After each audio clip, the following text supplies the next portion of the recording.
was gone for a while. I don't really watch Niji stuff.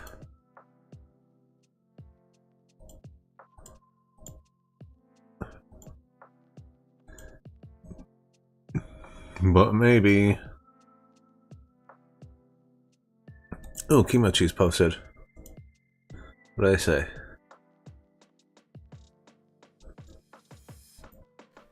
Alright guys, Chinese New Year event is now live. We got two ships to pull right here.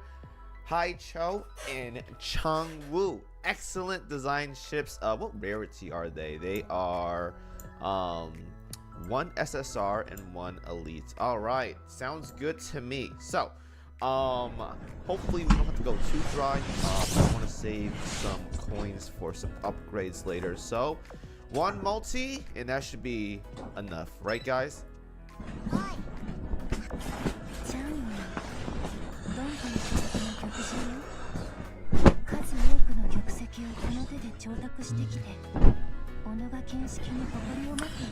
Let me see. Why is it so quiet? Why is this not loading?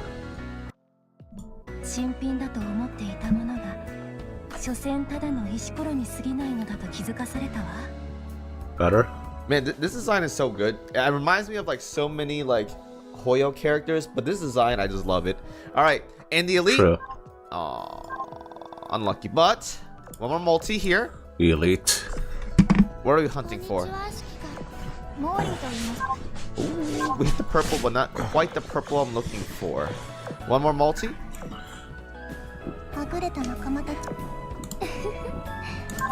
It's in. Wow. Every purple but the one I'm looking for here. Oh, that's funny. Okay. All right, game. No problem. How do you not get the Elite? Everything but the one I'm... We're going through the whole thing right here. Oh my god. We're getting all of them. Alright, that's 40. I can exchange right now. What can I exchange for? I don't even need anything at this point. I'll just grab like... I don't know. Another implacable. Good job. I'll just grab it. Implaceable. But I'll do nothing with it. Oh, this is light poles, by the way. Oh my lord. This is like keep safe heaven right here. I say this, I'm probably gonna go super dry for the Elite. I'm gonna go super dry for the Elite. No.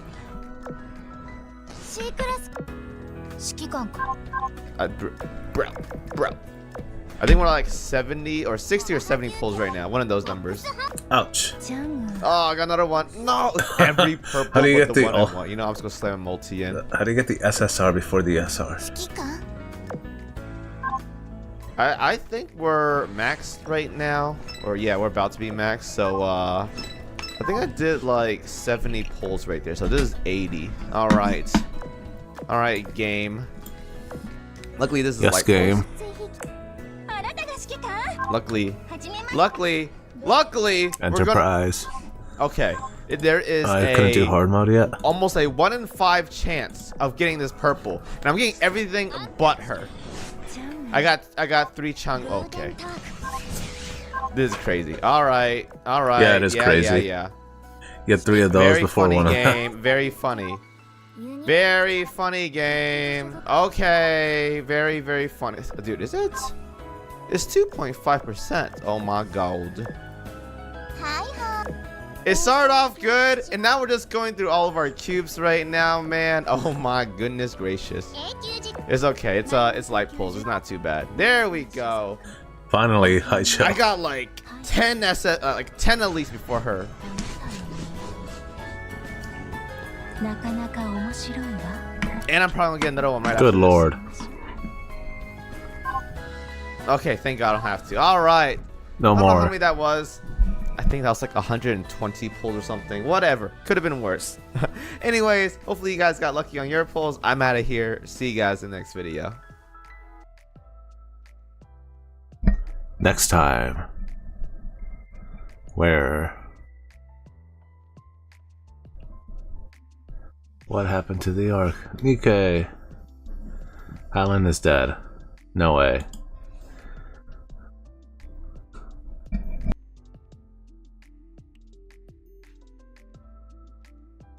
Well, folks, the most expected headline of all time is here. After just 2.5 weeks, Highguard developers Wildlight Entertainment have laid off most of their development staff. Welcome to Inside Games Daily, the only gaming news show brave enough to wish we did not have to report this 2 times in a week. Yeah, it used to be a little more spread out than this. We had time to stretch out and recover and rehydrate, and now the hits just keep coming. At least it seems like Highguard is not shutting down for now, even if their studio is really, really drawing back. Yeah, it was the same with 2XKO. I think that game is still going to go, but we're not sure how long. So either way, former Wildlight Entertainment level designer Alex Grainer broke the news yesterday on LinkedIn, posting that, quote, along with most of the team at Wildlight, I was laid off today. Grainer mourned the event as, I forgot to check there what was level a they lot were. of unreleased content I was really looking forward to that I and others designed for Highguard. Wildlight Entertainment followed with the statement posted on X later in the day, stating that they, quote, made an incredibly difficult decision to part ways with a number of our team members while keeping a core group of developers to continue innovating on and supporting the game. Yeah, it's kind of non-specific. Doesn't really say how many developers were let go or how many are staying. But at least the statement makes it pretty clear that the game will they're stay level online 90. and Okay. playable for the foreseeable future. And it's unlikely the game will receive any major content updates. So they need to be level unless the game 100. experiences some sort of miraculous player recovery. They added 5v5, and I actually have been playing it the last few weeks and enjoying it more so than the 3v3 mode.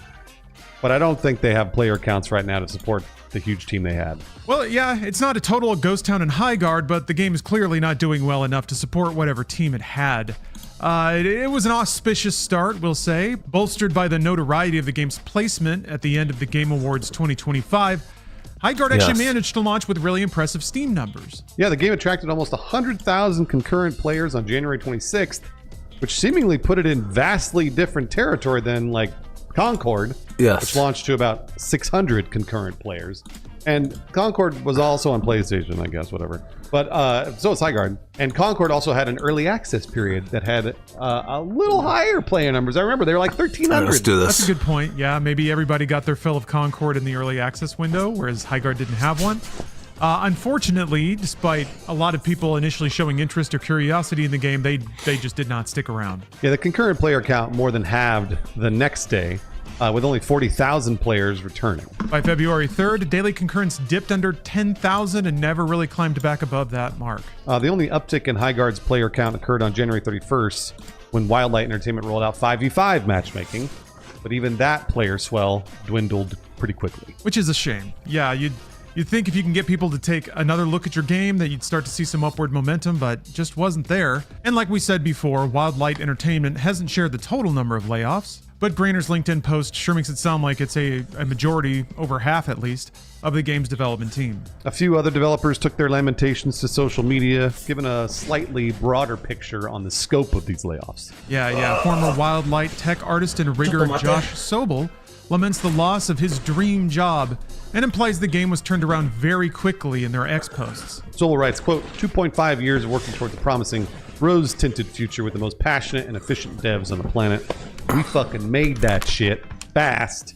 I don't think gamers really understand just how special this group of talented devs was. It's tragic how often sentiments like this are shared every time that there's a massive team destruction like this. It does feel like every time something special does get lost.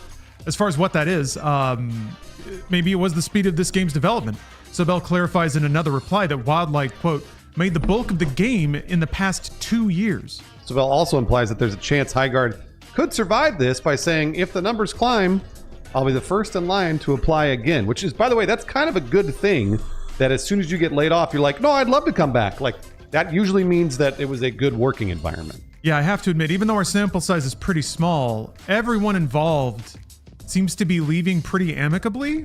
Speaking of, there's another former Wildlight employee that posted about the situation. Former Wildlight social and community lead Alex Frostwolf also eulogized their job on X, saying, quote, much like our wardens who get back up after losing a fight, we too will rise again for our next adventures. The unfortunate but not unexpected incident for Highguard has folks remembering comments from Wildlight lead designer Mohammed Alavi. Yeah, this is an unfortunate aged like milk kind of situation. Speaking to PC Gamer, at a preview event. Alavi claimed the game didn't need loads of active players to be a success, thanks to Wildlight's smaller team size. He said, quote, honestly, we don't need player counts to be super huge in order to be successful. What we're really hoping for is a core group of fans that love us. That will allow us to grow. Well, yeah, it seems like that's about 5,000 people on Steam. Yeah, yeah. And I would hope that somehow there's some model in the world where that could be enough for a freshly launched free-to-play game to at least retain its staff for a while. But man, rough situation. The game is on other platforms as well. It's on Xbox and PlayStation in addition to Steam. I know that Steam is usually the be-all end-all because it's the only data we have. This is just generally not very good when you're laying everybody off 2 weeks after the game launches. You'd think that maybe you get a month or two of at least trying to get some traction for Highguard. And again, the fact that they pivoted so quickly on the reviews for Highguard when they're like, everybody was whining about 3v3 and they're like, we want 5v5. They gave them 5v5 in like 5 days, which is awesome. And I went in and played 5v5 and I've done it a number of times just for fun, not streaming it. And it is more fun, at least for me. So I was actually really hopeful for the Highguard team to sort of continue their game and keep going on what they're doing. So this is really bad news. This does not bode well for Wildlight, just like it doesn't bode well for the 2XKO team at Riot. Yes, it's sad, but also a bit curious for these two situations to happen so close to each other. I think on a high enough level, it really just shows you how competitive everything is. New games, even made well, really struggle to find an audience just because there's so much out there. But these are two interesting and very different cases. By all rights, the bulk of Highguard was made in 2 years, whereas 2XKO was in incubation at Riot for 8 or 9 years. So in a lot of ways, the Highguard tale, while tragic, is ostensibly the right way to do it. It sounds like there were a bunch of very passionate, hardworking devs turned this game around real fast, got it out to the market to see if people would like it or not. The question mark is still, funding. For both 2XKO and this game, how was there no runway? None at all. I guess they used all their budget, every last bit, right up until the end when they launched the game and immediately needed a swell of revenue to keep everything going. That's either doesn't show a lot of foresight, which seems weird for a game that could actually be produced in this short amount of time. You would think if the managerial staff can even bring enough people together to make a game like this and get it shipped, that they would be savvy enough in the game to understand that, it may not hit right away. So I'm just kind of confused at all of that, and how there's just no time anymore. It seems like there's just no time at all for a game to find its niche on the market or adapt, even if it can do it quickly, kind of like you said, Bruce. Yeah, kind of reminds me of Destiny 2. Flip and turn around 5v5 so quickly. I thought that maybe a couple of months of that would demonstrate good faith to the audience and potentially even prototype and find a mode that everyone likes. A lot of folks brought up remember Fortnite? It didn't launch with Battle Royale, but Epic didn't kill it 6 weeks after launching, the zombie mode, Save the Earth? I can't even remember what it was called, but... Horde mode, basically, yeah. So, weird world we're living in, and a lot that seems to contradict what you might assume would be logical. So I think you touched on some interesting points here. Number one, maybe their managerial staff was inexperienced when it comes to launching a game and trying to bring in revenue quickly, because I think they assumed since it was free to play, they get a lot of players, and then a lot of those players would spend money. They go down the funnel, right? You get 100,000 players on Steam, and then let's say 10,000 people spend $20.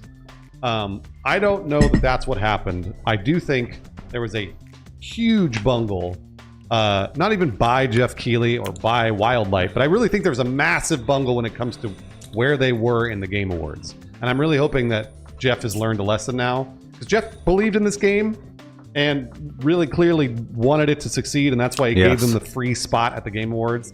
But boy, oh boy, did it fuck him real bad. Like, man, I am kind of shocked at how bad this, like, everyone was saying, well, they wouldn't have as many players at launch because of Jeff's trailer. You're probably right, but they would not have had the negativity. I mean, we're reporting on it because of the negativity. There's this negativity cycle right now in press that everyone's just shitting on Highguard as much as they can. They do. That is not helping the game. If they had been able to launch with a groundswell, let's say they launched with 5,000, 10,000 people, and then sort of everybody starts telling each other, hey, like, this game's kind of fun. Like, there's interesting things. It's free to play. Give it a shot. Then you slowly build. But even then, like you said, maybe their managerial staff didn't know how to deal with that either. So they did need that huge, explosive launch. They just couldn't keep players. Yeah, I still think all things considered, Jeff still did them a favor. And I think Highguard still had a better shot with that placement than without it.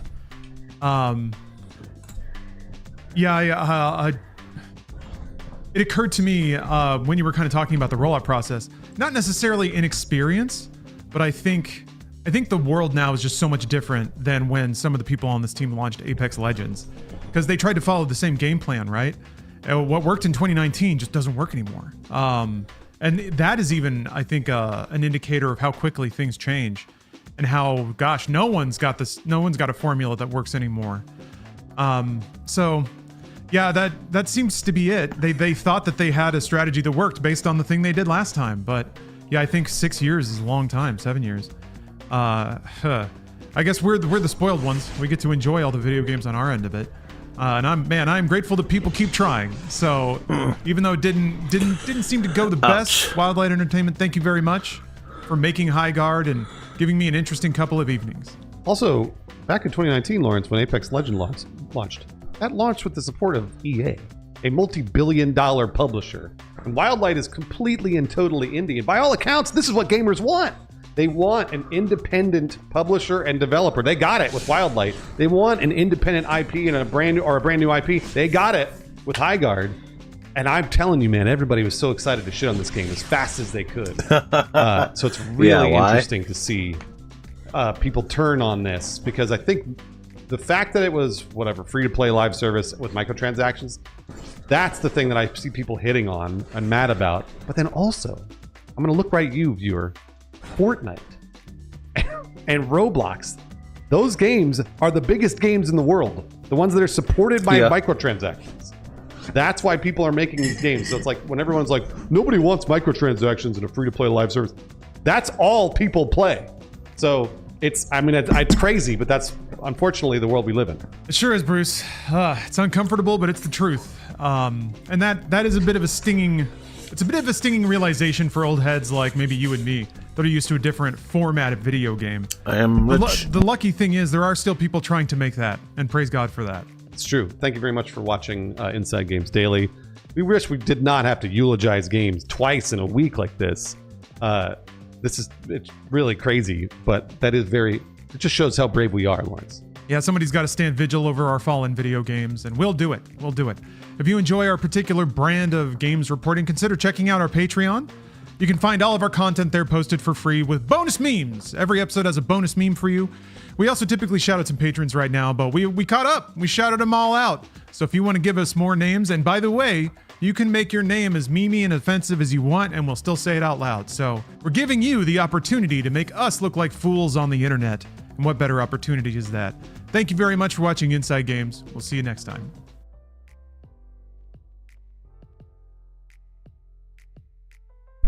I want to see what they say about Destiny 2, if it's really dead.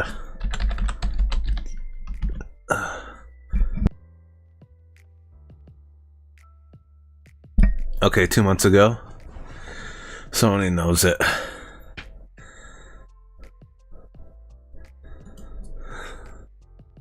Ha ha. Despite plunging player counts, Bungie vows to prevent Destiny from reaching the dreaded dead game status. That's nice to hear, given that the rest of this week's Inside Games Roundup is packed with news about games that won't happen anytime soon. Yeah, we gotta have something to hold us over until Half-Life 3 is inevitably announced mere weeks from now. Yes, it is coming, of course. But speaking of the Game Awards, there is another game that's not going to be there, and apparently that's The Witcher 4. I guess it's good to disappoint people early instead of having them wait till the end of the show. We also won't be getting a second expansion for Assassin's Creed Shadows. Although that's probably disappointing fewer people than The Witcher 4 not showing up. But don't give up hope. Forza Horizon 6 might be closer than you think. So let's kick off the news by throwing to the one inside game staffer that's no longer legally allowed to be closer than you think, Brian Garr. Yeah, first up, all right, let's talk about Destiny 2. Now, its leaders know that the game is in a rough stretch, and they say they're not going to let it become the dreaded dead game, like Bruce said. So after July's Edge of Fate expansion sparked a bit of a player slump, game director Tyson Green told IGN that Destiny has been, quote, hardening around its core audience while struggling to bring in newcomers, which is not great. I feel like that's been the story with Destiny since day one, but I guess it's good they're finally saying it. Sure. Yeah, apparently the mixed reactions to Edge of Fate, and especially its steeper power grind, have pushed Bungie to rethink its approach. Green says, quote, "It sounds great on paper, but it didn't work. Players don't want to chase a simple number, they want real rewards." That is the reward in Destiny. Yeah, I'm not sure what they're getting at here. Anyone who's played Destiny more than 5 hours, you kind of understand that you're just, that number go up and that's it. Digital rewards are real. I don't know. Bungie's answer is a new release model with 2 mid-sized expansions per year, starting with the upcoming Renegades, the Star Wars-inspired space western campaign that revisits Forsaken's darker tone and retools recent progression changes. Creative director Ben Womack says the team is re-examining long-standing design rules to keep the game fresh. He told IGN you need to re-examine all of them every single time. Were they not doing that before? Yeah. Were they like just occasionally checking it out every once a year or something? I don't know. 10 years in, we're finally doing it. Yeah. All right, it's time. Destiny Match 3. All right? Make it a thing. Oh. I'm in. All right, let's talk about Witcher 4, or really no Witcher 4. Fans have been waiting for a fresh look at the game, but they're going to have to keep waiting because it is skipping the Game Awards this year. CD Projekt Red co-CEO Michael Novakovsky commented on X that no new trailer or footage will appear at the show, even as the game earned a spot on the most anticipated list. He wrote, quote, "We won't be bringing any new content to TGA this year, but we're, as always, excited to watch the show and celebrate this amazing industry's great night alongside all of you." So diplomatic. Development is still moving steadily along. Now let's watch the other Destiny one. Not a dead game. It's like this one. Failures. Go failure. PlayStation's operating income actually dropped last quarter despite rising game sales, thanks to a downward revision of how the business unit values Bungie and Destiny 2. Welcome to Inside Games Daily, the only gaming show brave enough to see this acquisition hasn't worked out, even before PlayStation admitted it. Yeah, it's kind of a weird challenge. Can you think of a gaming acquisition that has worked out in the last 5 years? Bungie. Man, it seems like they've all just been bunk investments. But still, it's interesting when a company has to straight up tell their investors that it hasn't really gone well. Writing for the Game Post, Abdullah Jawad transcribed comments from Sony CFO Lin Tao during Sony's Q2 fiscal 2025 earnings call. It's going to be real business this episode. In her comments, Tao acknowledges that Destiny 2's performance has noticeably declined and detailed an impairment loss against Bungie's intangible assets to the tune of 31.5 billion yen, or about $204 million. Yeah, business. I love it. Throwing suitcases on tables, popping them open, slinging paper around. All right, so here's the full transcription. Quote, regarding Destiny 2, partially due to the changes in the competitive environment, the level of sales and the user engagement have not reached the expectation we had at the time of the acquisition of Bungie. While we will continue to make improvements, we downwardly revised the business projection for the time being and recorded an impairment loss against a portion of the assets at Bungie. Last one. So that's bad. Later during the QA portion, Tao said much more directly that Destiny 2's game performance did not reach the expectations we had when we acquired Bungie. That statement was part of a larger answer to somebody that was inquiring whether or not this impairment could lead to further write-downs against Bungie, essentially saying, like, are we looking at a trend or is this a one-time thing? We're going to get even more business. Here we go. From the sounds of it, Tao explained that Destiny 2's slide has not affected the larger PlayStation brand, which is true, I think, generally. So they don't need to reevaluate the intangible goodwill value of that asset. Yeah, she then said that if Destiny 2 doesn't recover, and even if Bungie's upcoming marathon doesn't perform, it could lead to more impairment loss against Bungie, But still, I think they expect that to be contained at Bungie and not spread out and make the rest of the PlayStation brand start to experience a downturn. I totally agree with them. Obviously, they're experts. The downward revision means that Sony's Game and Network Services division, aka PlayStation, actually saw a drop in operating income despite sales increases in Q2 of fiscal year 2025. That's really bad. Yes, this is when you start to mix in a little corporate politics, and you don't want to be the person responsible for your entire segment sinking in the grand scheme of Sony. CNBC reports a 13.26% drop in profits for the Game and Network Services segment for the quarter. Meanwhile, Sony's other departments did really, really well, so it's kind of a bad mix for PlayStation brand. Sony's imaging business managed to be the company's most profitable segment for this quarter, which is a pretty huge turnaround for Sony. Game and Network Services, again, aka PlayStation, has been the company's most earning segment by a wide margin for years. So Destiny 2's tanking actually managed to rank PlayStation down in earnings inside Sony. That is really bad. Yes, yeah, and they've been a rock. They have been delivering massive profits for years now. So this is a very notable quarter in that, in that Sony segments have reshuffled the deck. And yes, you absolutely don't want to be the one part that's dragging your entire segment down. Whew. That said, Sony still actually raised its overall profit forecast as a whole, thanks to its music and imaging divisions returning really good results, way better than expected. All right, well, how could this happen?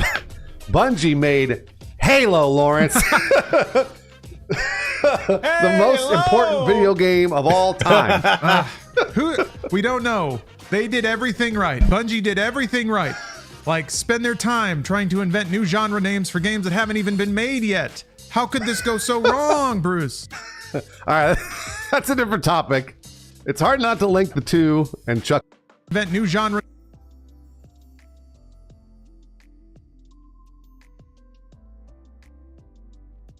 names for games that haven't even been made yet. How could this go so wrong, Bruce? All right, that's a different topic. It's hard not to link the two and chuckle a bit. Obviously, they've kind of been stepping on rakes for the last, 6 months to a year with the whole, what is it? People have been calling Marathon art raiders because they stole art. So there's that. Obviously, that's not helping them. And they just can't catch a break. And yeah, this headline, well, all right, I can talk myself into understanding it. It's still a bit silly on the surface. Yeah, Abdullah Jawad is back dropping bombs on the Game Post. This time reporting a strange preoccupation with labels from former Marathon product management director Chris Sides. Yeah, speaking on the Shooter Monthly podcast, Sides said that he worked with Bungie's marketing department to come up with a better genre than extraction shooter. Now, I know this sounds ridiculous on the surface, but Arc Raiders has been calling itself an extraction adventure. I don't know if you know that. I didn't know that, damn it. Here we go. It's like the roguelike, whatever. Light. What's the other one? Roguelike, rogues. There's roguelike, roguelite. There are two. That's the one. Light. God damn it. Yeah. Oh, and then people debate endlessly on discords across the internet. Yep. So it seems silly, but there's a point here buried under the silliness. Side said, quote, "The genre name is so bad. I hate the genre name of extraction shooter. When I was working on Marathon, I was working with marketing, dying to be like, can we please create a different genre name? Because extraction shooter is so dumb. It's the only genre where its name is a mechanic." Well, there's first-person shooter. That's a mechanic, right? Racing? Yeah. That's a mechanic. Survival? That's a mechanic. Survival horror? Platformer? Mechanic. I don't know. They're pretty much all the genres of games have the mechanic in them. Yeah, that's a weird statement. Yeah, they all pretty much literally describe what you do. But that said, Sides does have a bit of a point in that a lot of games that have an extraction mechanic aren't necessarily super similar to each other.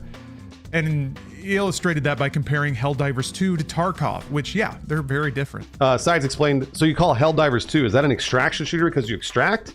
No, it's not like Tarkov at all. So the terminology of the genre is already terrible. It really makes it hard to compare these games. That's true, but if you're dealing with product management and marketing, I'm not sure that on a wide enough level that people distinguish that.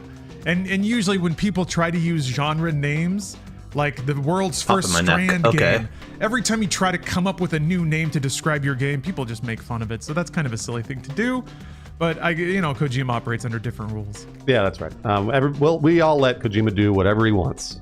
and that's okay with me. Marathon, Bungie's upcoming extraction shooter, not extraction adventure like Arc Raiders, is expected to launch before March 2026, but doesn't have a firm release date after its indefinite delay back in June. And I think I've wrapped back around. Now that I've played Arc Raiders and I've had a taste of extraction that doesn't make me want to crawl out of my skin, I'm now welcoming Bungie coming in and trying a new take on it. Doesn't have to be for me, but I'm actually curious about it now. Weirdly, Arc Raiders has kind of raised my interest level in it. That said, yeah, just on a macro scale, it certainly seems like a trend of gaming companies that were acquired in the COVID flurry of money getting thrown around. It seems like I don't want to project too much, but I've certainly worked for companies that once they get acquired, the need to be sustainable goes out the door, and the need to finish anything, you kind of get decoupled from the market forces that keep you operating as a sustainable company. And part of that is spending. I have personally been a part of companies that when they get acquired, it's just like, boom, everyone gets everything they want. And then way too late do they realize they actually do have to kind of tighten the belt a little bit. So there's that, but also, man, it sure does seem like from a consumer, the trend is a successful company gets acquired because they made a successful game at one point. People are acquiring that market. So like Sony wanted games of service. So they bought Bungie, who launched a successful games of service. But yeah, once they get that check, gosh, then they bite off all these projects. None of them come through. They burn a lot of cash. Then they have to lay everyone off and try to recover the game that they made in the first place with a third of the staff that used to work there. So it seems like this is just kind of not a great spiral for a lot of companies. I guess it's been a great year for Obsidian, though. When I was raking my mind for an exception, and Obsidian is out here making some exceptional games, and they're working their asses off. So good for you, Obsidian. I haven't started Outer Worlds 2 yet, but I loved Avowed, so I can't wait to get to it. So interestingly with Marathon, I don't know that if Marathon, they have to have an Arc Raiders launch in order to save Bungie inside of Sony, it sounds like. And I don't think they're going to. I really think that the negativity surrounding Marathon, it doesn't matter how good the game is now at this point, the negativity surrounding that game, there's no way they have that Arc Raiders launch. I do think that given a year or two, Marathon could become something really fun. Because I do think that the bones of a good game are there. I just don't know that everybody thought that. And like you said, Lawrence, you've talked about this a lot. The end game for a games as a service game is just like petering out. It's really sad. It's a sad state of affairs. It's not like they made this really great single player narrative and then they just like put it out there and be like, bang, there it is. Play it as long as you want. Do whatever you want with it. Doesn't matter anymore. It's the art we made. That is not how games as a service. Games as a service has to make money all the time. And Destiny 2 is no longer making money. So it's really bad. This is not good for anybody that's working at Bungie inside of Sony, and I feel very bad for them. We always lay it at the feet of the executives here, and I'm going to do it again. I really do think that an acquisition of like whatever it was like 5 or 6 billion or something like that, 3 billion, when they bought Bungie, when Sony bought Bungie, the executives get huge payouts. I know this firsthand. The executives get huge payouts. I don't mean that I got a payout. I saw executives get payouts at the companies that were acquired when I worked there. And that usually makes those executives either want to leave or relax. And that's bad for the entire company. I saw this, I've seen this quite a bit. And I can't tell this story on this show. I've told Lawrence the story, but I can't tell the story. But I have talked to executives at companies that were acquired, and I was like, are you going to leave? And they're like, absolutely not. And then they leave. So I was like, all right, I get it. Like, you made your money, you moved on, and Pete Parsons is doing exactly that. So it just isn't good for the hundreds, maybe thousands of people that Bungie employs. And so we're all very worried about you. Yeah, the churn is disappointing, especially when you are excited to work for a company that was instrumental in bringing you a lot of happiness, and then by the time you get there, you find it's been hollowed out, replaced, and kind of shambling along just based on the brand. So that's never fun. Yeah, I'm hoping for him now, a lot more genuinely than I guess I was before. So here's praying. It's funny, I don't know, weird disconnected thought, but it's funny you mention releasing your art and letting it stay there, because based on Valve's announcement, I played Half-Life 2 again, and that game's so fucking good, dude! That game's amazing! Timeless shit. But Yeah, you can't really say that or even think that about anything in Destiny 2 because it's all kind of buried under layers of games of service BS. And some of it's been yanked away. You can't even play it anymore, so that doesn't feel great. But what does feel great? Free video games! It's Thursday, time for Inside Games to yet again be on your side. It's tough out here, so here's some free games for the week. This is a cool one. Immortals Phoenix Rising is free on Ubisoft Connect. They're celebrating 5 years, 8 years, 10 years Ubisoft Connect. I don't know. It doesn't matter. Immortals Phoenix Rising is a great game, though. It's kind of a Zelda-ish game with a quirky sense of humor, so check it out. I really liked it. Amazon Prime this week has Fallout 76, Another World 20th Anniversary Edition, Dark City Kiev, and Fort Solis. And this week also Epic Games has 0 Hour, Scourgebringer, and Songs of Silence. I have to see Epic. So lots of free stuff to play this weekend, provided you're not grinding out levels in Black Ops 7. That's actually that's a good selection of free video games there, Lawrence. Nicely done. We'd also like to shout out some patrons that support the Inside Games Patreon. They have never made us assign an impairment loss to our intangible assets. I don't even know what an impairment loss is. I want to look it up. Could you imagine? Oh my God. I don't even know what that is. Talia Monochrome, Shepherd Gray, and Versalite. Thank you very much for allowing us to hit our profit margin in fiscal year, whatever it is, Q2 for 2026 or whatever.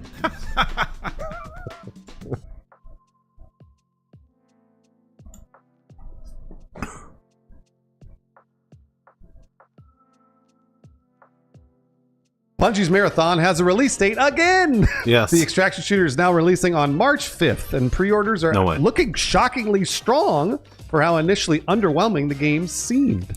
Welcome to Inside Games Daily, the only gaming news show brave enough to say that Bungie is saved. That's right. First they're dead, then they're saved, then they're dead again. The good news is we get to ride the news wave up and down and back up again. As far as Marathon's concerned, I guess sometimes you just got to outlast those stink clouds and wait for the wind to blow them away. Lawrence, you're riding the wave right now in a tropical area. I know, look at you, there's like an ocean behind you. It's beautiful. That's right. I'm in Hawaii. I'm enjoying my vacation, but as usual with Inside Games, vacations are no match when it comes to yapping about games, so that's what we're gonna do. That's right. An announcement trailer revealed the second release date for Bungie's PvPvE extraction shooter Marathon early this week, in addition to a few minutes of new gameplay. Yeah, as we mentioned in the intro, Marathon is now coming to PlayStation 5, Xbox Series, and PC on March 5th. The occasion also opened pre-orders for the game, which are proving surprisingly popular, given how folks declared it dead on arrival when it was announced last year. Yeah, Windows Central reported that Marathon was the second best-selling paid game on Steam midday on Tuesday, although for us at the time of recording, it slipped a little bit down those ranks, falling behind Fallout 76, Quarantine Zone: The Last Check, and Kingdom Come Deliverance 2, which is on sale. That's right. Marathon's actually at number 10 now on the Steam top sell, which is pretty great for a game that comes out in a month and a half. That's pretty great. Yeah, what hasn't changed is the best-selling game on there, which is even outranking the free-to-play games.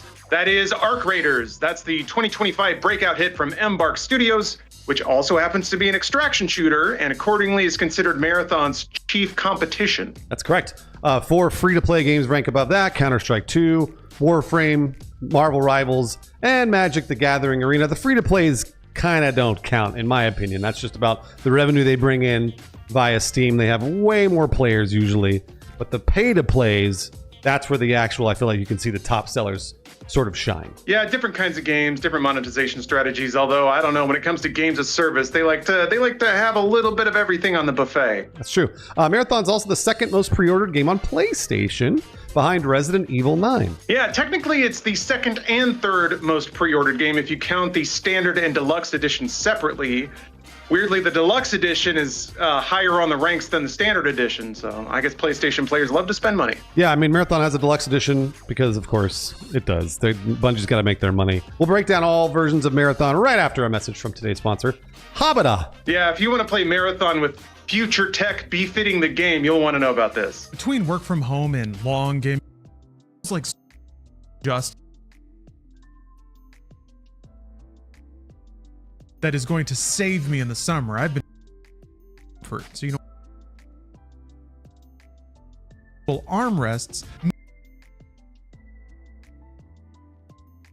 health. So please, Habada. All right, let's get back to Marathon. and its multitude of versions. Lawrence, tell them about it. Okay, the base game will run $40, which is a nice break from what games are starting to cost these days. The deluxe edition runs $60. There's also a collector's edition. If you just hit a big crypto trade, which by the way nobody has because of the Orange King, that'll run you $230 with a game code or $170 without. The included code is for the deluxe edition, naturally. Yep, the details of all of these editions are broken down on a completely illegible website, at least on mobile, which doesn't inspire a lot of confidence about this game launching smoothly.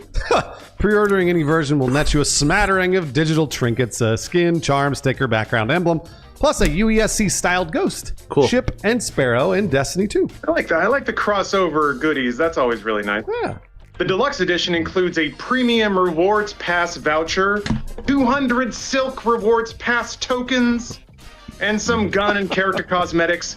We don't really know what any of that stuff is yet, but I guess people want it. Yeah, well, we'll see. We'll see if they do, Lawrence. The collector's edition has real-life goodies like a 1/6 scale model of the Thief Runner shell, a Sekiguchi weave worm, an embroidered patch, a set of postcards, and unique digital rewards, which is weirdly non-specific. I love how insane we sound listing all this stuff for a game we know very little about.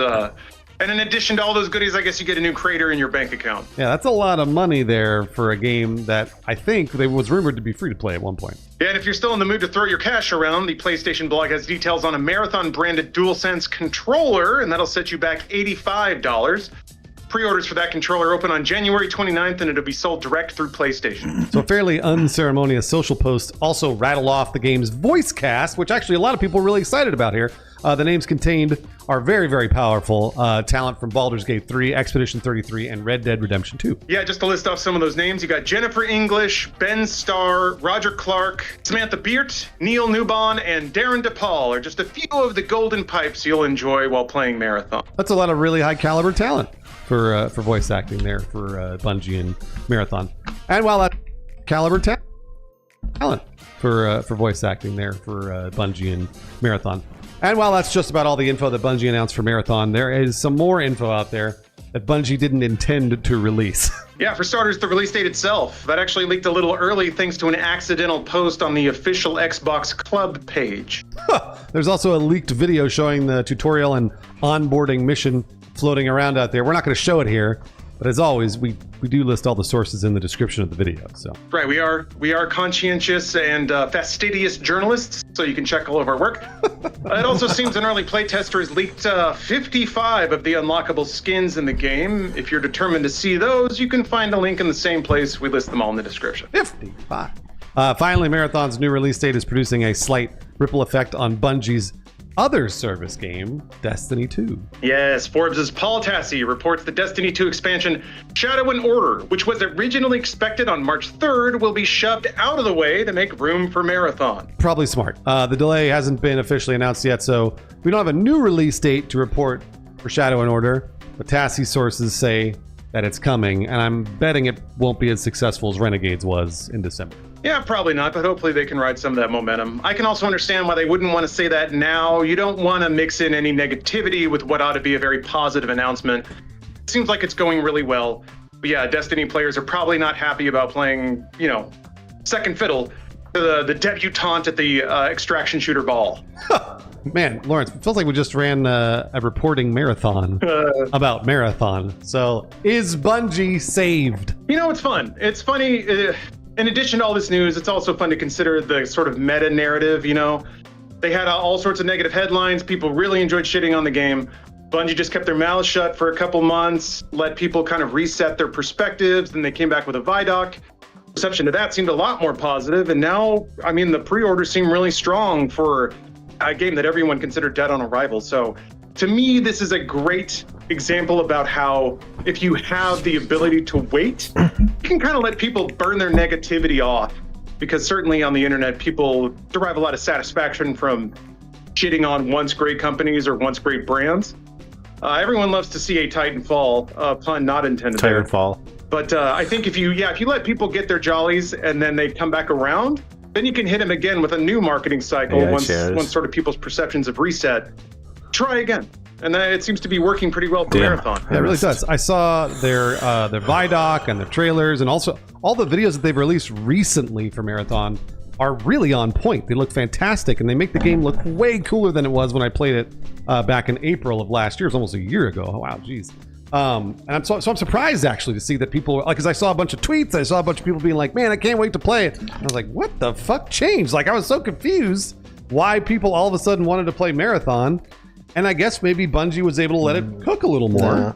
And now they can actually show people what they wanted the game to be. So let's hope the actual release and gameplay of the game are as on point as the messaging. Yeah, I have to agree. I mean, I was pretty cynical about it too. Everything about it initially just seemed like it was a mathematical combination of the best shot Bungie had to make money. You know, it's an extraction shooter, it's a games of service.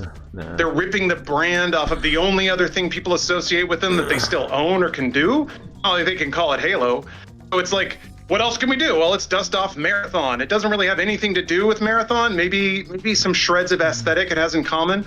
So it just seemed like it was a dry erase board of the best possible things they could loot through to give this game a shot and earn money.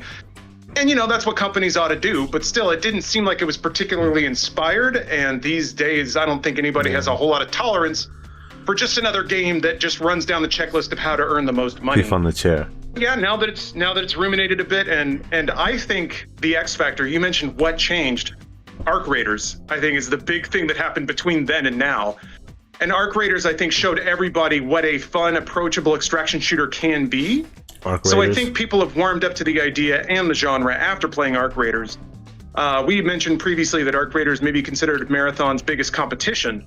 But I think Arc Raiders probably did it a great favor by coming out and being great and warming people up to the concept and the genre. Yeah, I completely agree. And I also don't think that Marathon's going to take players away from Arc Raiders, or not many. I think that people might want to split their time between the two. I don't think Marathon will be as successful as Arc Raiders at launch or even a few months later. Arc Raiders is sort of a phenomenon where it continues to up their concurrent players over and over and over. And I honestly, it's amazing. It's so exciting for Embark Studios and for a fantastic video game that is Arc Raiders. So I don't know if Marathon's going to do that. Bungie, I think, has to hope that Marathon launches, you know, with a lot of stability, and it's really fun to play, and then they can just sort of build and build and build, similar to what they did with Destiny. Yeah, I agree. I think Arc Raiders probably broke people's hunger a little bit. And if folks have played the heck out of Arc Raiders since its launch, they're waiting for new content there. Here comes Marathon. And for at least a month, for people that are heavy into Arc Raiders, they can try this out, play all the maps, hit the level cap, and then go back to Arc Raiders. And yeah, maybe there'll be a nice TikTok there where there's an update in Arc Raiders, so it's Arc Raiders month. We got an update to Marathon, so we go play that for a month.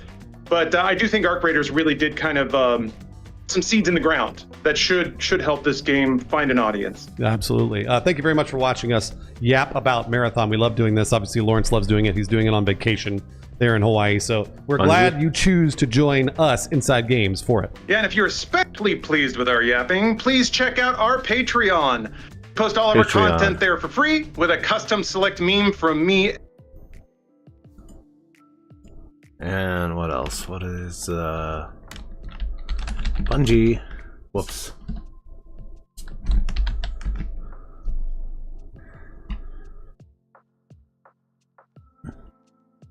Three weeks ago, 4 months ago, 2 months ago. Our director leaves. Nah.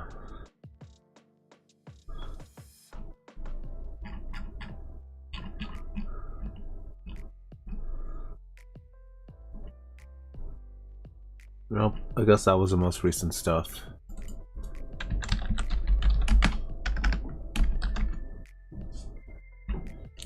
Most recent Destiny news was 2 months ago. High Guard? No, not High Guard. 10 days ago, Ash of Creation. Nope. Borderlands 4, $80. Let's see. Rev.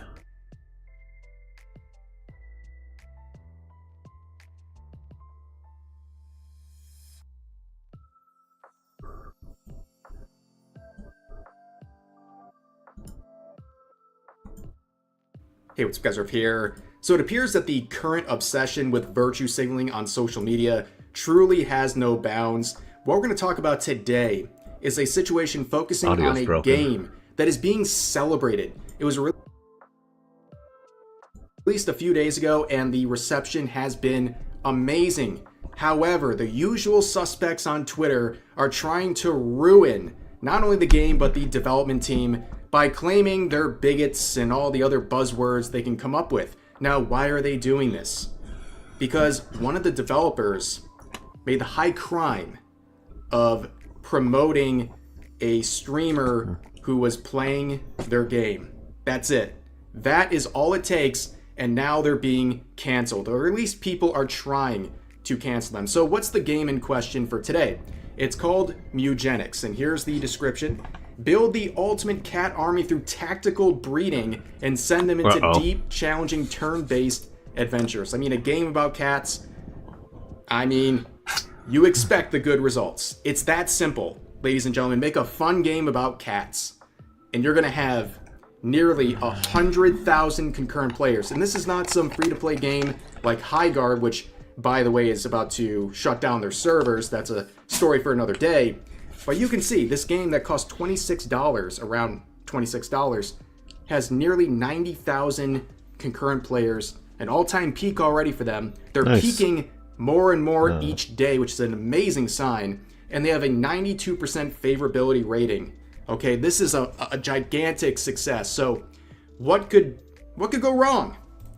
Well, you can see Edmund McMillan, someone who's behind the game here. You can see the creator of Mugenics simply shared a post with a link to Emiru. And you can see this reply that's going to represent hundreds of comments.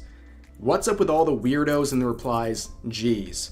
Because all it took was this post for hundreds of people to try to cancel this game and its creator. So what's the deal? Why are people mad at Emiru? I've talked about this recently, but to very quickly summarize, there's a clip of her that went viral where she basically said, if you want to know about political issues or ICE or anything like that, why are you turning to people like me? I'm not qualified. Get your opinions from more qualified people. Totally valid response, by the way. But psychos like Denims called her a racist chud for not saying anything at all.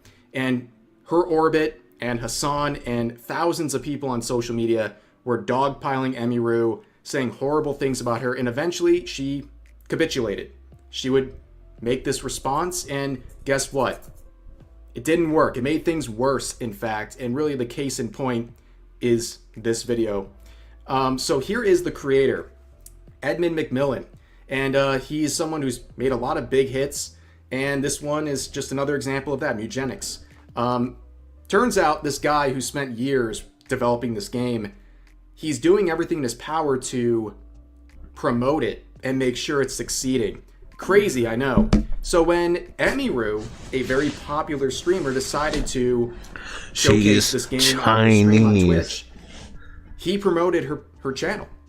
That's all he did. He literally just posted her link, and then people went insane. Let me show you a couple comments. This person saying, "We won't be watching her, sorry Edmund." Interesting. Her stream, her VOD, has 1 million views in 24 hours. Lame. So apparently people are watching. That's such a... Lupani. Don't love. They love me not too much love. Nice. Who's that? The white VTuber Awards. What is this? Hold on, how funny is this? Hello. Good afternoon. Welcome to the show. Sorry, I'm eating my food. I'm still hungry. So, did you guys watch the Super Bowl? Did you watch? I had a pretty good weekend. I hope you guys did too. Wolfen, you said you did not watch the Super Bowl because you were up till 5 a.m. Sunday because you were getting... Sis and I wasn't gonna watch the Super Bowl Just for the halftime, so I didn't. Ah, gotcha. Thank you. Hi, Rat. My favorite clown. We select roll call. We got you. Wolfen, always number first. Numero uno. Number one. Lupus in here. We got Rat in here. Got a couple lurkers in here. I ain't gonna bust you out. I ain't gonna tell nobody. Shh, shh, shh. Yeah, sure. Number five. I watched it. It was great. I think he did a really, really, really good job setting the tone. We all knew kind of already that the performance was going to be more of a statement. Like, I didn't think he was going to go out there and start doing a lot of ass shaking, you know? I mean, that would have been nice, because Bad Bunny, fine. Okay? Him's fine. But the performance was good. I really loved it. What I loved most about it, though, was it was so good that even those who were just swore that they were not gonna watch it, their asses watched it anyway. They watched it anyway. You know, they always tell you your biggest hater is really your biggest supporter, because they're gonna make sure that they know everything that you're doing at all times. Okay? True. So I was really happy that it got so many people's panties in a bunch. And they're clapping it. This is directly in response to the Black VTuber Awards. Now, keep in mind, we tried this before. I know I covered you, goddamn. 2-5 Arc Raiders and AI. Jelly's back. Didn't know about plants. Plants are real. Pergante. What is this? Why is this a 2-hour documentary? Installing a new SSD. No, he did not. Destiny 1 in 2025.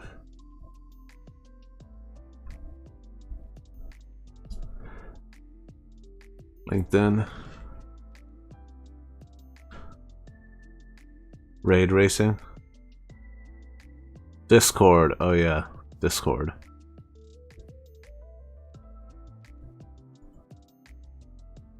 Let's switch to watch Warrior Cats.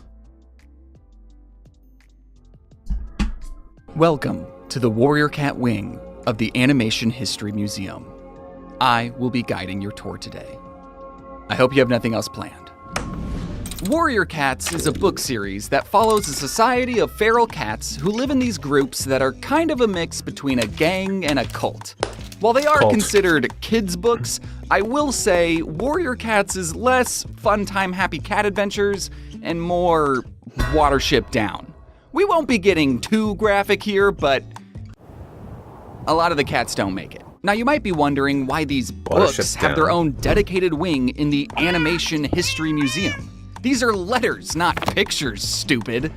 Well, you see, this fan base has the most animated fan base ever. Yes, even more than that one you really like. People love to draw these cats. Really? Coming up is one of my favorite pieces. The artist's use of anime hair and Windows Movie Maker transitions perfectly encapsulates that indescribable era of 2009. And I especially love the artist's bold choice of including their OC into this piece, really calling to the essence of the human experience and that desire to rescue a villain who is also your comfort character. Something you need to understand is that kids who are now adults have been drawing these cats for quite some time. We have records of kids drawing these cats all the way back in 2004. And if you were a Warrior Cat fan during the 2008 housing market crash, then you were eating extremely well, not with food, but with edgy cat animations drawn entirely by a mouse. Fans were making anime openings, AMVs, and graphic depictions of some of the more Watership Down moments in the series. Cringe. I'm blurring these out because mutilated cats bum me out. And just like the books that are still coming out, the Warriors never stopped drawing. I don't want to sound dramatic, but you could spend the rest of your life thought it was a watching mobile nothing game. but Warrior Cat fan animations and still not have seen them all. I actually haven't done the math on that yet, but trust me, there's a lot. Is this playlist still going? I have been fully Over love. So He's in a the furry. opportunity of a rescue, my sister 100% furry. Dog. Hi, dog. How are you, dog? Come here. Who's a good boy?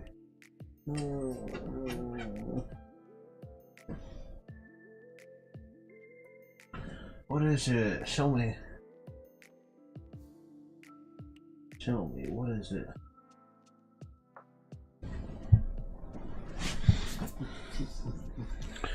Okay. Poker night. Ooh, strip poker? Triple games dying? No.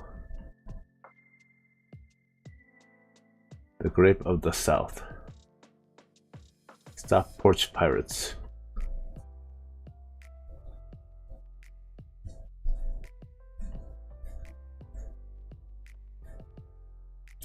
Nikke.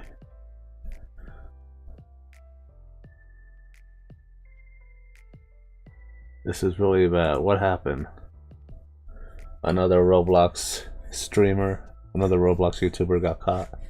Hey, what's up, guys? We're here. So I'm going to say it until I'm blue in the face, but we are currently reliving 2020, where there are constant campaigns trying to put pressure on sponsors and force them to drop content creators for having problematic opinions or content that they produce. And unfortunately, this is happening yet again with a VTuber who has been removed from a partnership for, well, violating community guidelines of the company. And the specific reason as to why that happened, we do not know at the moment. And basically, it just leaves you to fill in the gap for yourself. And a lot of people are doing that. And a lot of people are questioning the decision and whether or not it was fair. And in my opinion, I think this whole thing is very unfair and unneededly cruel. And I'll explain why I mean that in just a second. But the company I'm talking about is Makeship, a company that makes plushies. They're pretty popular, and they also dropped me. Yeah, that's right. If you know the deep lore, about a year ago, after around 7 successful campaigns between me and my wife and selling thousands of plushies, they dropped us and made it very clear that we were not going to work with them anymore. And it was a giant mess of a situation. And we got some reasoning that I shared in that video right there. If you want to check out the full context, you can watch that. But basically they said I produce edgy content and that doesn't line up with their values. Really? That's all very vague and open-ended. And what's even crazier is they said right here, referring to my wife, given her close association with me. Yeah, the close association. We're married, by the way. But they said guilt by association. Just because you're married to him, you're gone.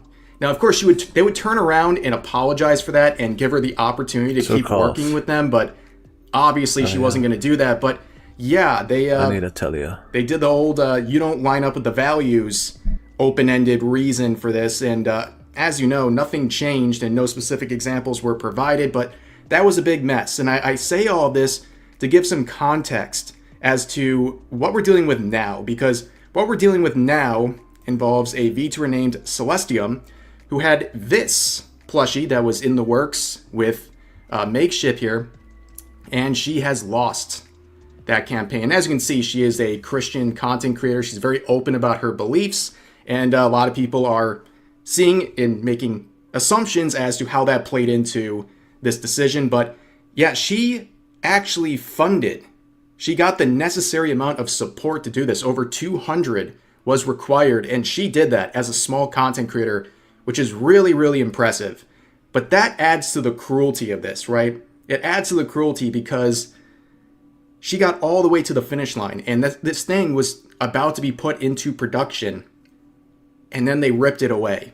And I think from everything I've seen, I've been following her for a while, I can't imagine a legitimate reason unless I'm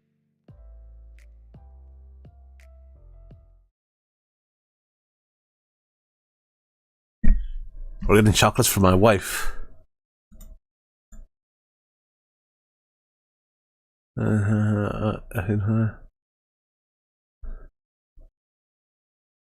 Yes, because of the chocolate. Chocolate has caffeine.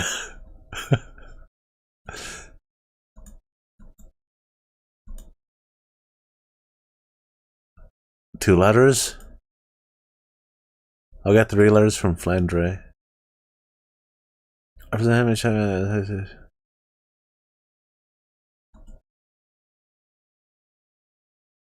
Yes.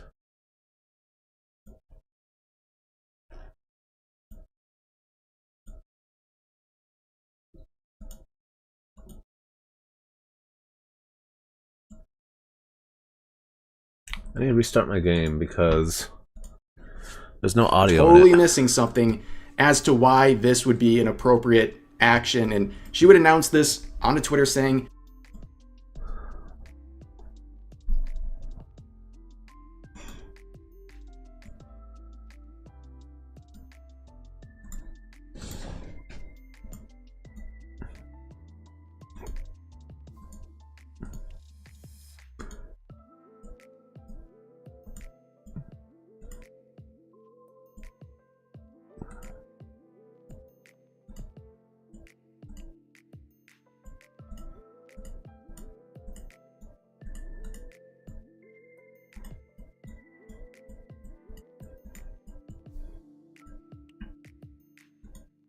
Venue. God of War. Discord wants your ID.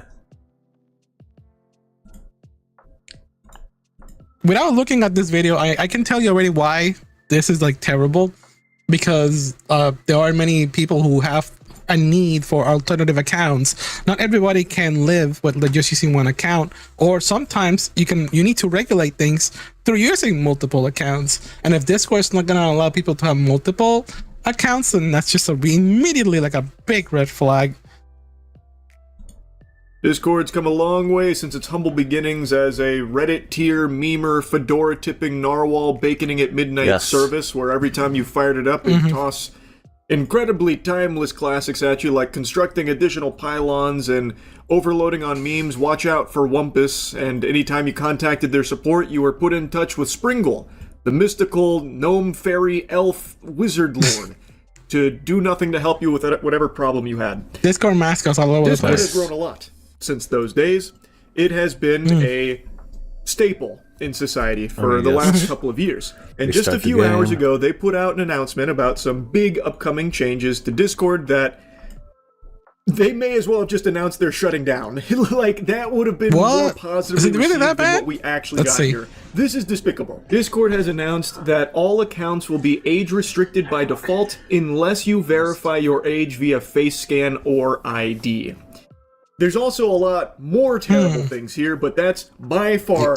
You do know that people already like lie about everything in general. I feel like this is like a story as old as time being told all over again, and it never works. The biggest. Discord, by the way, is like the least trustworthy place to be giving your data to. Only a couple months ago, Discord had a huge data breach where hackers got tons of data as well as 70,000 fucking government IDs. Giving Discord your biometric data and people can use Gmod avatars to bypass verification. Just like rotate the face, take pictures from side to side, and that's also a huge red flag. That also happens in like Sony and stuff like that. Hell, sometimes it's not even like the data breach. Sometimes companies they secretly and quietly sell your stuff. D is like giving your paycheck to a polymarket gambling addict. It's just a terrible recipe for disaster. Now they're going with the standard play from John Madden's playbook here of corporate gobbledygook, where they're saying that this is actually in order to create a safer experience for teens that use Discord. While obviously Discord has had a history of horrible things that have happened to children that have used their service, this in no way, shape, or form is the actual impetus for why they're implementing these changes to harvest your data. They then also have a mention in that tweet there that they're starting a council for US teens aged 13 to... I actually seen this story also happened recently in Roblox. Like, Roblox also has the same thing, and guess what?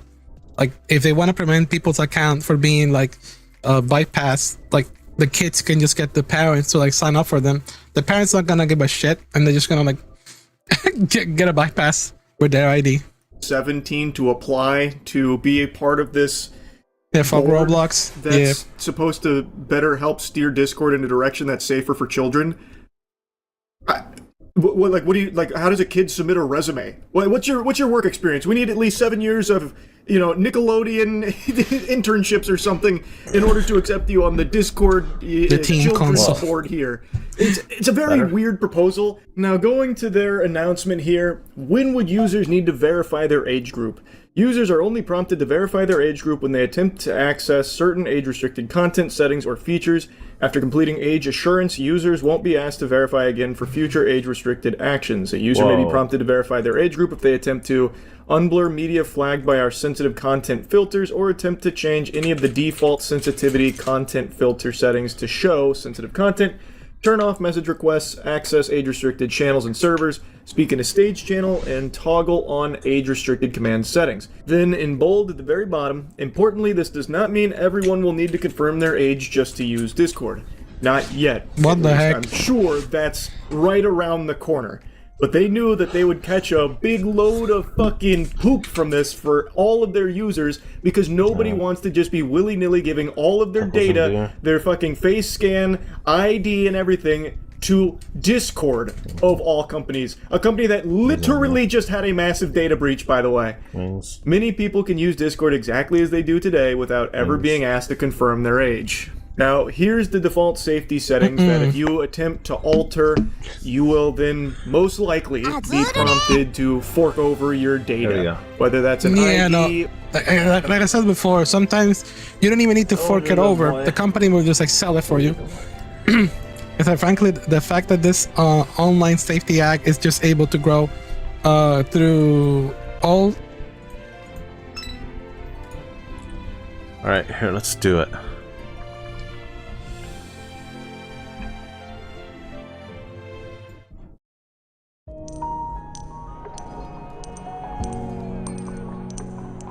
Sure, got it.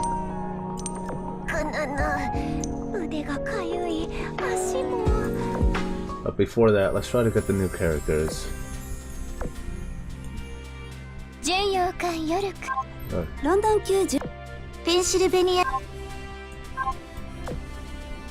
Retire, quick retire.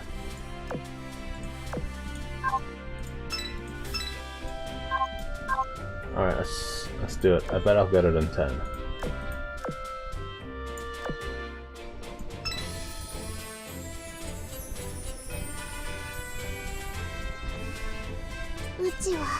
Nope. Smalley.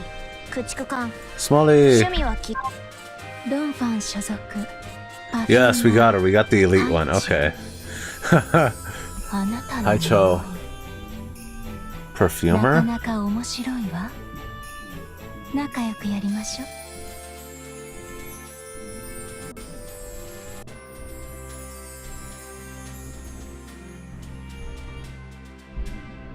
Comments. What did that comment say? I'm a beautiful girl with black hair and red eyes. Am I in heaven? Booey, Catwoman. La Precia. Wait, is she not SSR? Catwoman? Basically. Konnichiwa. Konnichiwa. PC. Hajimemashite. Agara. Magdeburg, why is she here? Light cruiser. Oh, that's why. She's a light cruiser. Did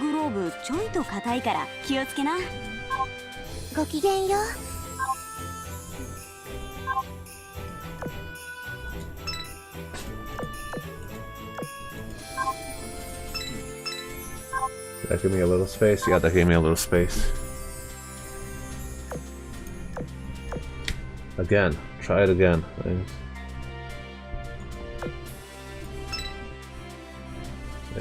Chicken. Alright. Calm. Hey! Hey. はじめまして。はじめまして。グリッドレイ級に。Ridley. はい。Hi. ブルックリンです。Brooklyn. Nice. 指揮官。北方連合所属の駆逐艦。Bremeshki. プレミアシチ。やるべきことはちゃんとやるから。エリットレイ級2番。指揮官か。 No, not the super rare one either. 頼りにならなそう。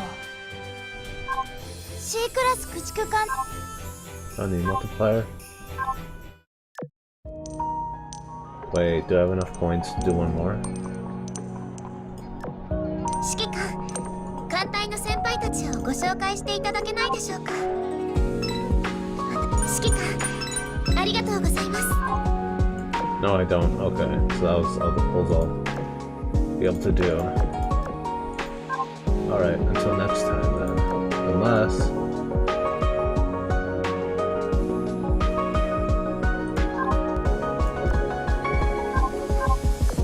Oh wait, we got a free character scan, I forget. Nope, still not enough. Okay. Oh, and that's right. And we'll try to beat the game.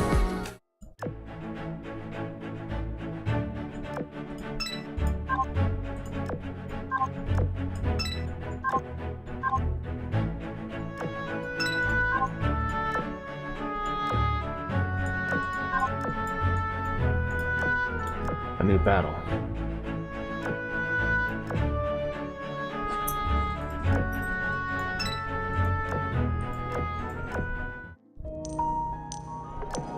I could go do hard mode while I wait for the results.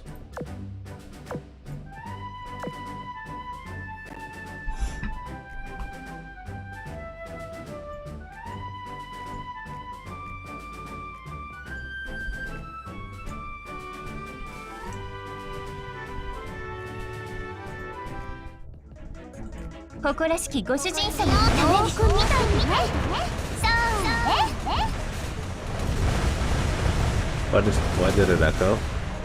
ジャベリンの活躍見てくださいね。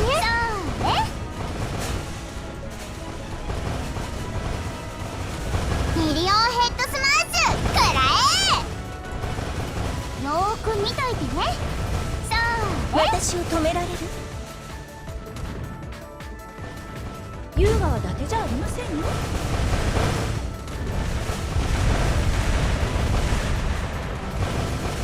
よーく見といてね。さあね、ミリオンヘッドスマッシュくら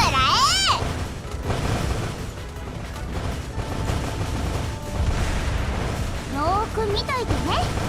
さあね、私を止められる。よーく見といてね。さあね、王家の栄光として前進いたしますわ。優雅はだけじゃありませんよ。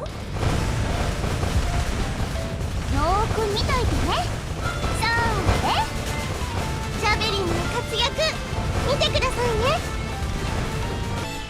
よーく見といてね。ご主人様のメイドをやらせはしません。ミリオンヘッドスマッシュくらえ。よーく見といてね。さあね、ジャベリンの活躍見てくださいね。さあね、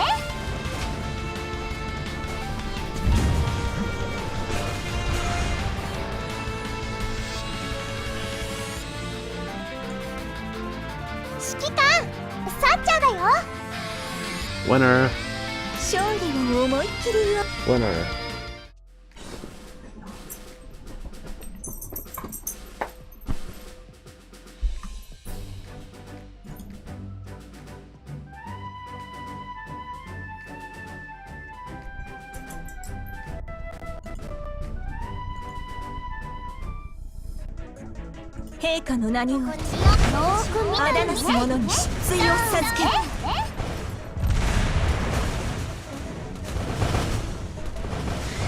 よーく見といてね。さあね、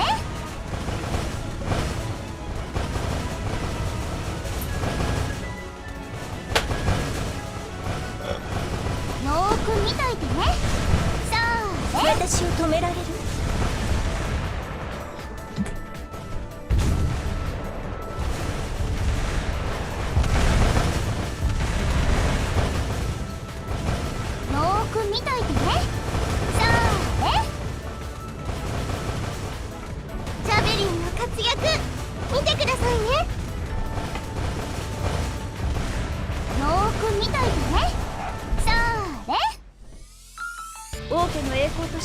私を止められる。よーく見といてね。それ。優雅だけじゃありませんよ。よーく見といてね。それ。ご主人様のメイドはやらせくしません。よーく見といてね。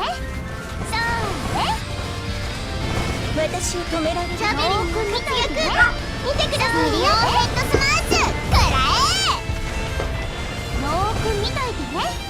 それ。優雅だけじゃありませんよ。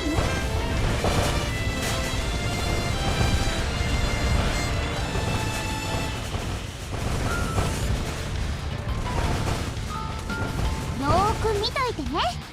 それ。Oops, did I forget to click on a video? 私を止められる。よーく見といてね。それ。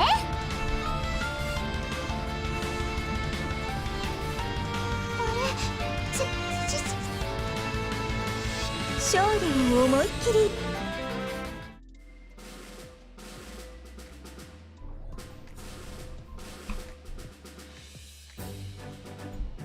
Wow. Amazing. That's why they're the GOAT.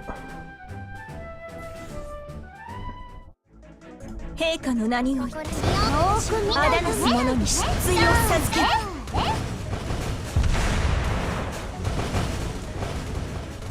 Okay, now let's do よ it. ーく見といてね。それ。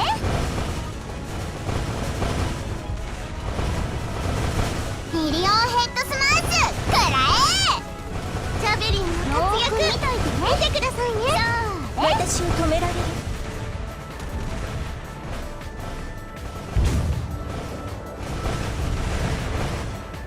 ジャベリンの活躍見てくださいね。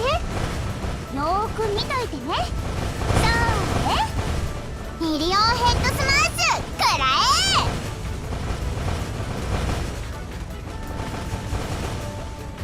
よーく見といてね。それ。よーく見といてね。 My browser break. What's going on? They want your ID. Without looking at this video, I can tell you already why.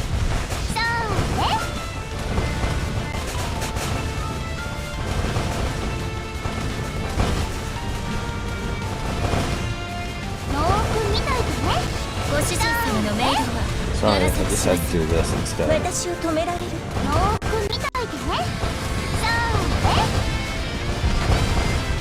Took that for a moment, no. All the Sonic characters, no. Naked Apron style, no.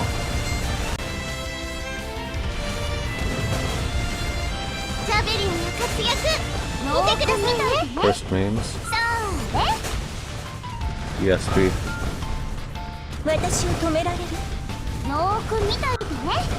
それ。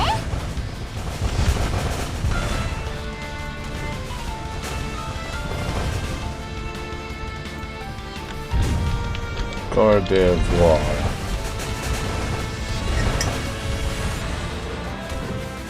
よーく見といてね。それ。 Here you go. I need between 私を止められる。 5 and 8 years よ ago. ーく見といてね。それ。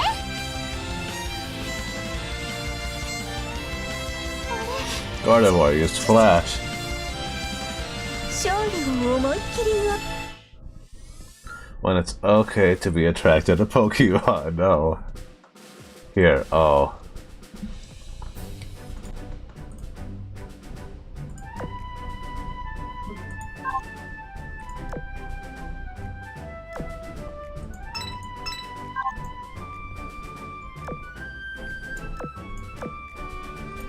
What's cracking, guys? And today we are in Alabama, and I'm not gonna be screaming quite as loud. These walls are super thin. I heard a guy snoring over there. It was really loud, and I think Ashley's telling me I'm already too loud, so I'm gonna be even quieter right now. But we're gonna be looking at some Pokemon Arceus memes here because you guys really enjoy it, and I enjoy it, and I'm just glad that the Pokemon hype is back. And you know, to a Pokemon D&D. What can I say? But I will say something. I've been in Alabama one day, and I haven't seen any incest. The memes have been alive. I have been researching this. So hit the like and subscribe for some good quality stuff, and let's just get into it. So we're on the Basque Legion. We see an Octillery. Oh, that dodge is so good. Gonna throw a ball. Oh! What? Chopper Fest, right? Just goes like right through the world. It's just so hard with that 180 nose scope that you go through the world. Dang, first person camera was a mistake. Okay. Oh geez, that Clefable is massive. Oh no. As it comes in for an aggressive. Oh, man, there's actually a first person mode in this game? Or was someone able to hack it? I didn't know there was a first person mode. Anchorage, 6 days. Catching the wait, what? What did it get hit on? Oh. She has a bunny. Garchomp just literally is like, nope. I'm not gonna allow you to have that. How did you not notice the level 85 Garchomp? It's limited. I do know, bro. You've heard of Elf on a Shelf, but have you heard of Bidoof on a Roof? Well, Bidoof's on a roof, I should say. Okay, that's cute. I really did like the fact that there was a side quest where, you know, you gotta go and get these Bidoofs from terrorizing the town, but then they come to town and then they actually help build it. And you know, they're always hanging around. And like every Pokemon you bring to a town, they're always like doing something. Like I thought that was really clever. Even throughout the story, the Bidoofs were like doing stuff and other things. And I finished it. I really like that aspect of Should we go play? The hippo just runs away. Nikke. Okay. Dang, just got out of there. Whoa. Oh, wait a minute. It's just on the head. How heavy is that hippo? Okay, I'll admit, I've never seen that bug before. I've seen a lot of bugs, but I haven't seen that one. Seems we have an evolution council meeting out here.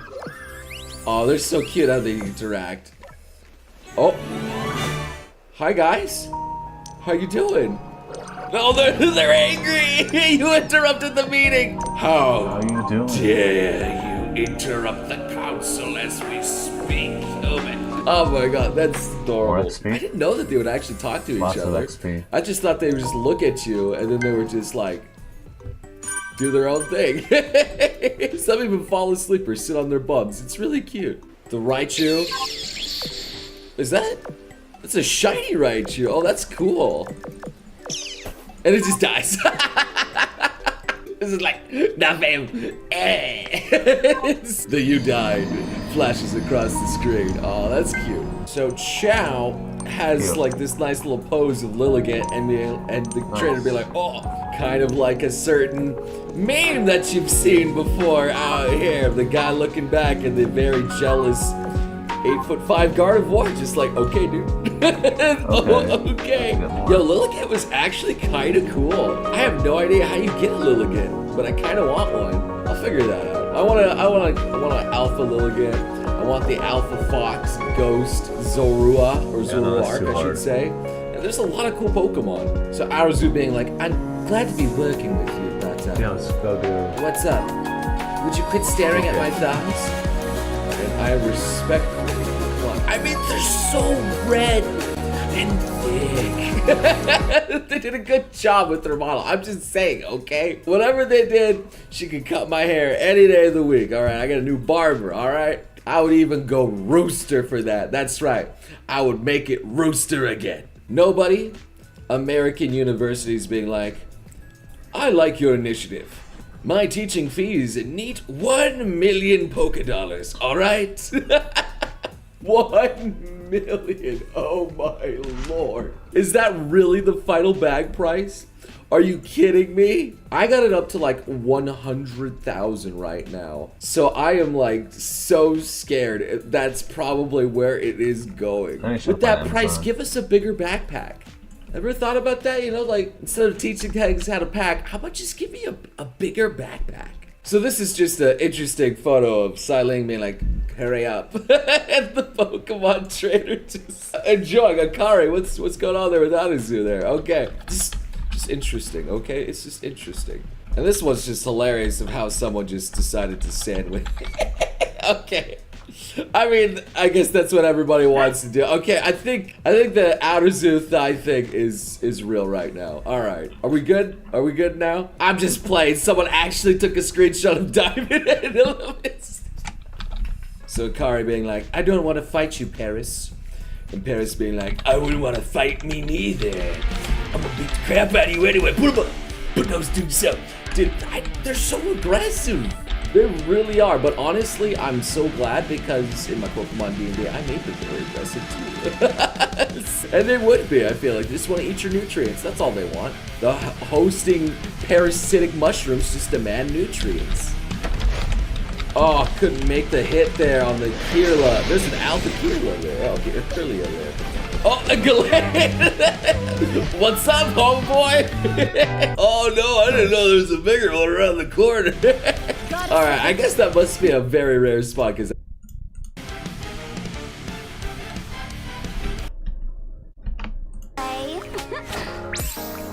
Cute.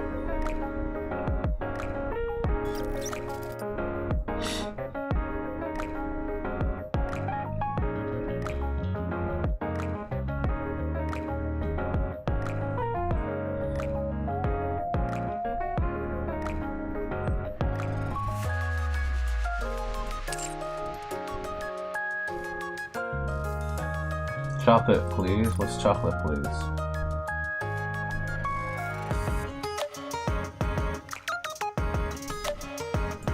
Whatever.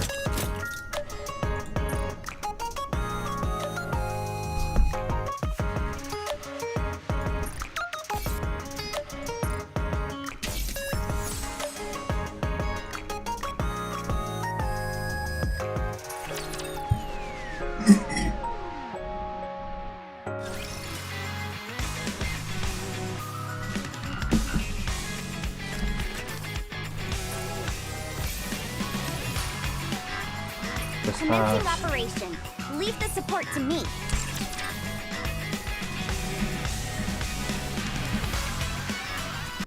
Sort by price.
This battle's finished. Moving on.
like a bunny, but I'll take on anyone.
This battle's finished.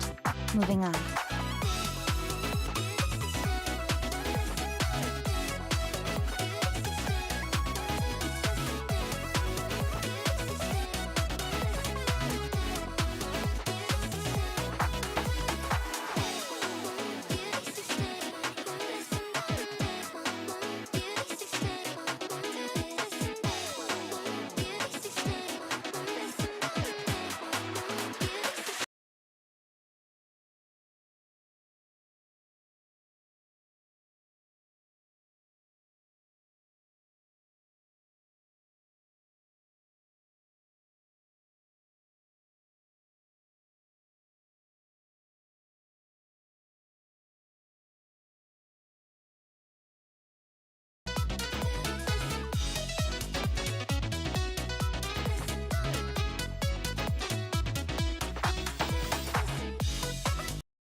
You? Roger.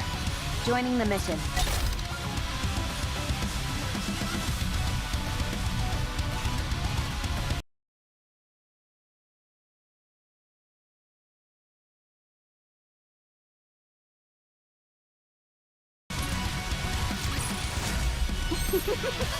Fighting in this outfit is actually kind of fun.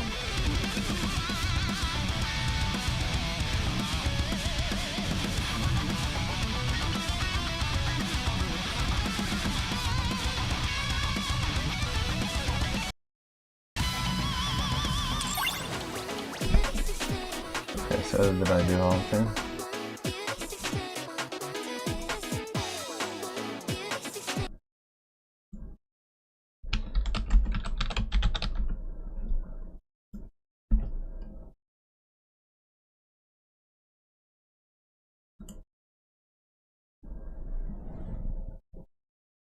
Let's go this instant! Guess I finished that.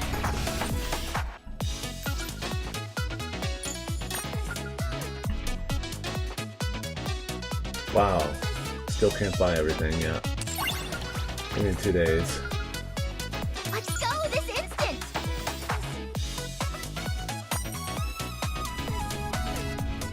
Let's go this instant!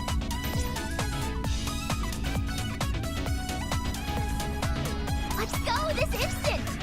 That's the All room. right, tell me where to go. Let's go this instant!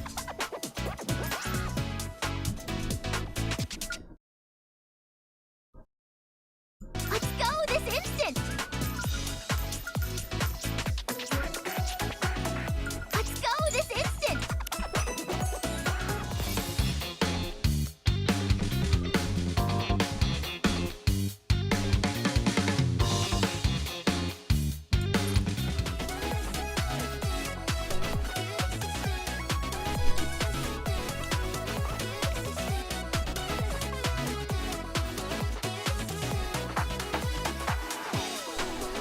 Okay.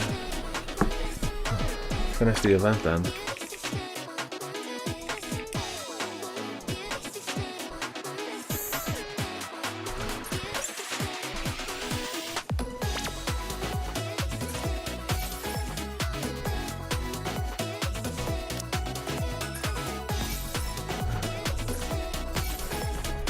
Got it. Ooh, mail. What I get in the mail? Ooh, pick up cards.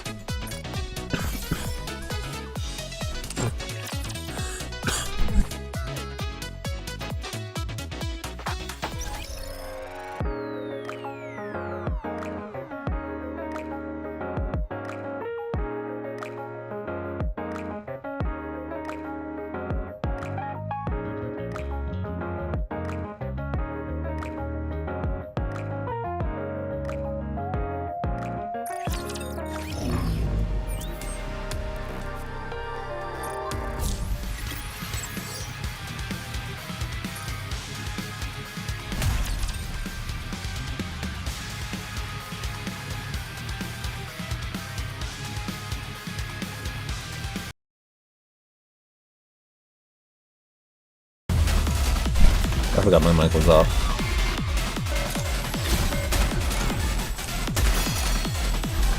Fully active! Here's through! Time for Noir and Stop! Connection complete! Boom, boom, bam!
to give me a reward.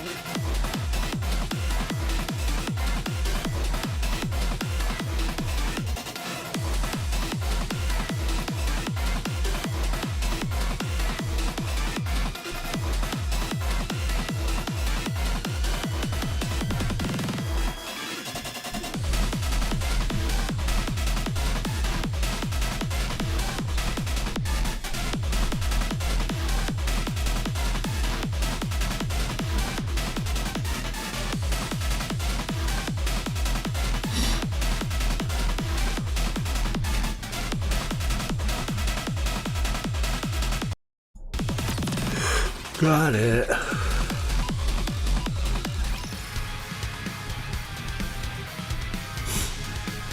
Let's see how much RAM I'm using. Not a lot.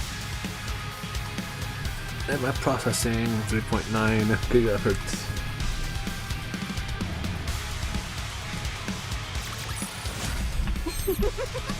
Fighting in this outfit is actually kind of fun.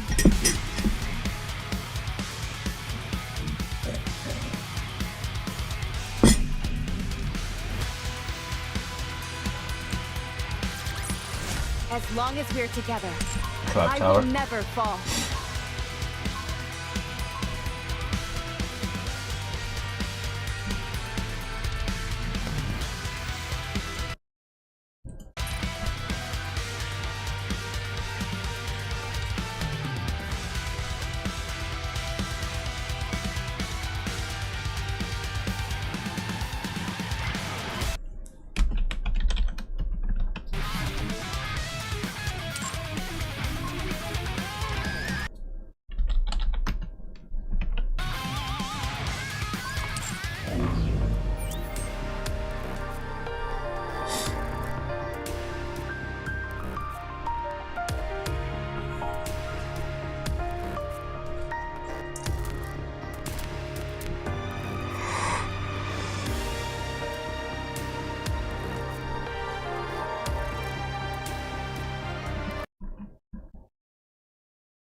I just want to test this out.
I expect your operations to be well.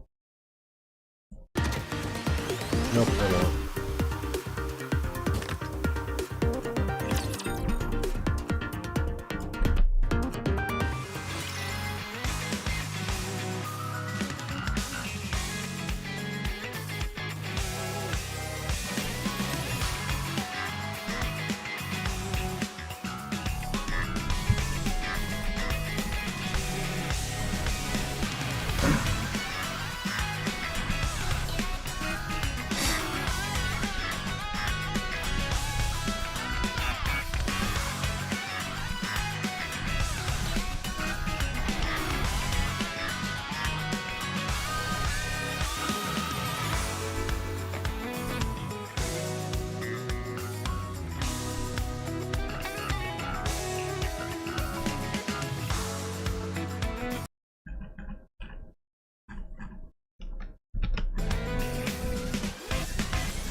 Damn,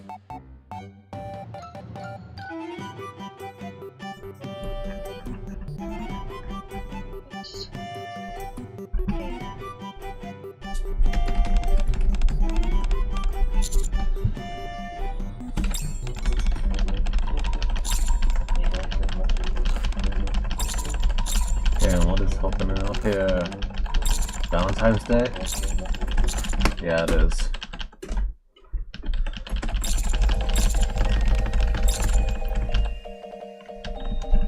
Nope, skipping this.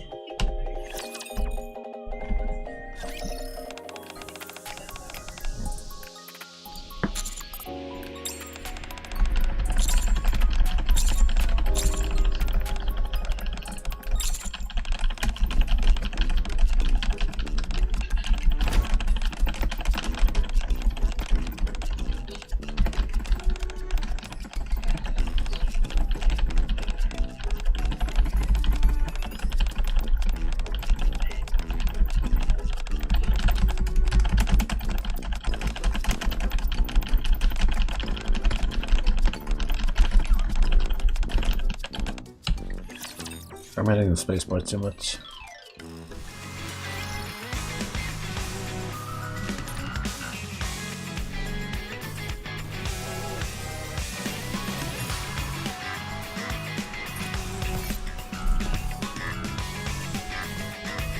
Where's the courthouse?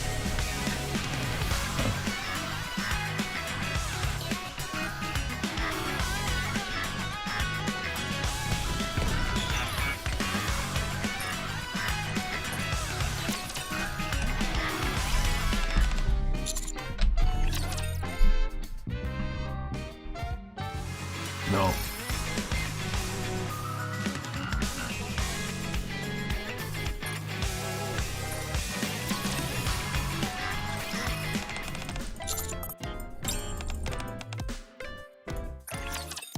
Nice.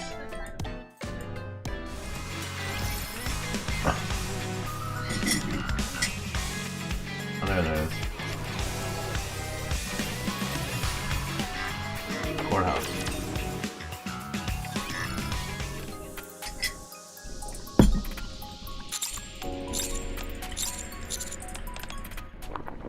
Skip.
Uh-oh.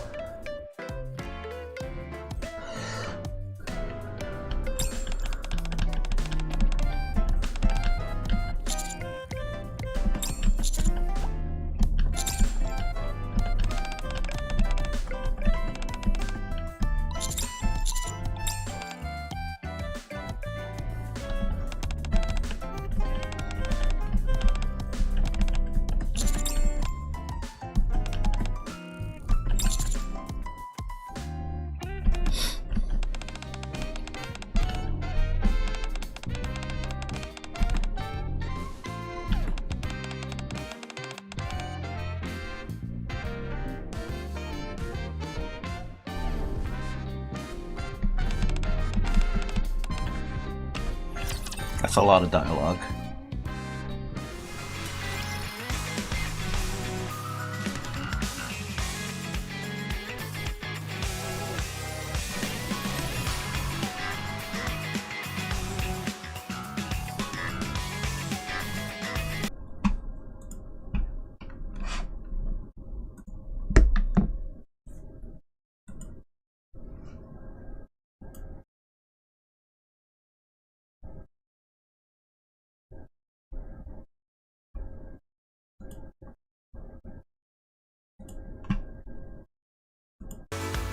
Now where? Theater.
True.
Wow, so much dialogue.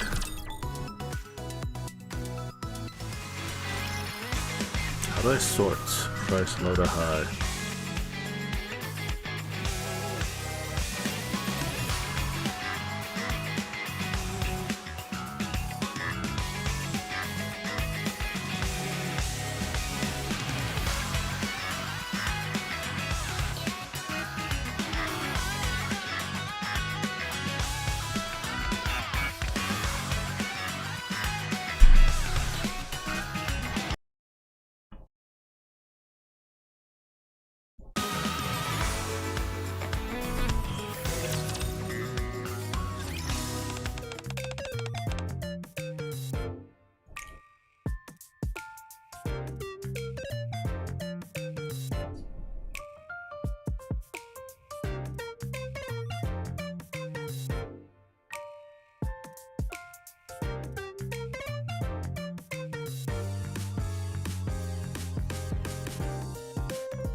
You finished?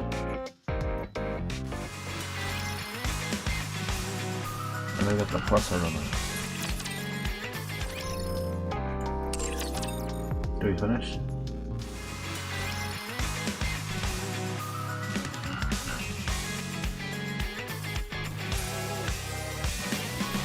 Claim all. Yes, special reward. Chocolate, please.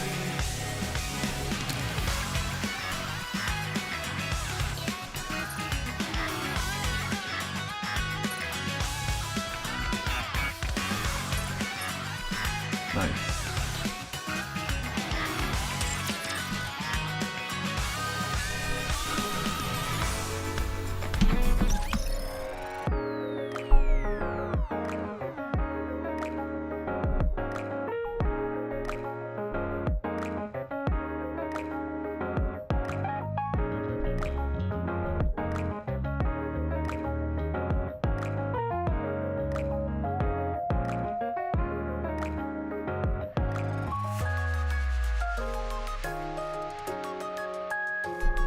Yeah, wait, what are we doing?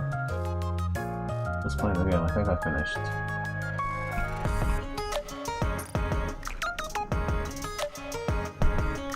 Still can't recruit her.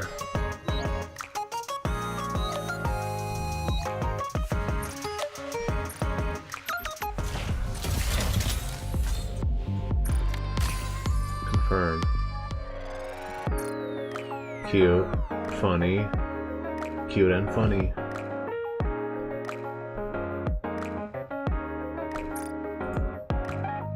Okay, that's all.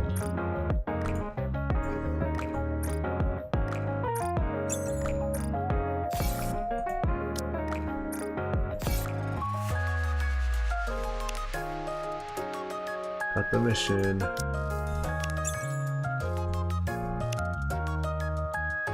Mission. Okay.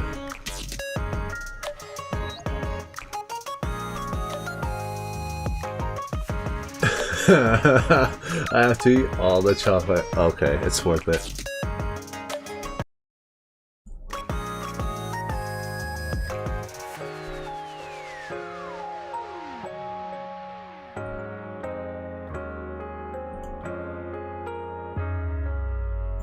They all went yandere. Nice, okay. Thank you all for watching. Be sure to check out my other latest stream. And I'll give it to you guys later.